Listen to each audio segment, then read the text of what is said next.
সমস্ত বিশ্ববিদ্যালয়ের vice chancellor সহ অন্যান্যদেরকে কারা নিয়ন্ত্রণে নিয়েছিল মানুষ? এগুলো আমরা বলতে চাই না। গত ইন্টারিম গভর্নমেন্ট একটা, আমি বলবো, বালখিল্যপনা একটা আইন করে দিয়েছে এবং সেটার সাথে মানবাধিকার কমিশনের একটা সিমিলারিটিস থাকবে। স্ট্রং মানবাধিকার কমিশন আমরা করতে চাই। এখন যে মানবাধিকার কমিশনকে যে সমস্ত ক্ষমতা দেওয়া হয়েছে তার সাথে স্টেক হোল্ডারদের আলাপ আলোচনা ছিল না। স্টেক হোল্ডারদের সাথে আলাপ আলোচনা করতে হবে। We have a health tax problem, বাংলাদেশে এলজিবিটিকিউর প্রবলেম আছে। আমাদের সামাজিক এবং অর্থনৈতিক এবং ধার্মিক সমস্ত কালচারকে মিলিয়ে তারপরে আমরা এই দেশের উপযোগী আন্তর্জাতিক মানসম্পন্ন ইনশাআল্লাহ মানবাধিকার কমিশন বিল আমরা এখানে আনবো, সেটা আমাদের কমিটমেন্ট। তার সাথে এগুলো বাধা দেওয়ার কিছু নেই।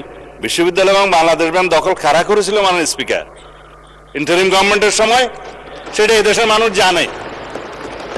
বাংলাদেশ ব্যাংক কাদের নেতৃত্বে কিভাবে বাংলাদেশের অর্থনৈতিক নৈরাজ্য সৃষ্টি করেছে, আমরা মনে করেছিলাম বাংলাদেশের অর্থনীতিটা পুনরুদ্ধার করার জন্য তারা কাজ করবে, বিপরীত করেছে। আমরা এখন সাফার করছি। আর বিশ্ববিদ্যালয়, সমস্ত বিশ্ববিদ্যালয়ের ভাইস চ্যান্সেলর সহ অন্যান্যদেরকে কারা নিয়ন্ত্রণে নিয়েছিল মানুষ? এগুলো আমরা বলতে চাই না। এই ফ্যাসাদে আমরা যেতে চাই না। যাই হোক, মানে স্পিকার, আমি বিল উত্থাপন করতেছি যদি আপনি অনুমতি দেন।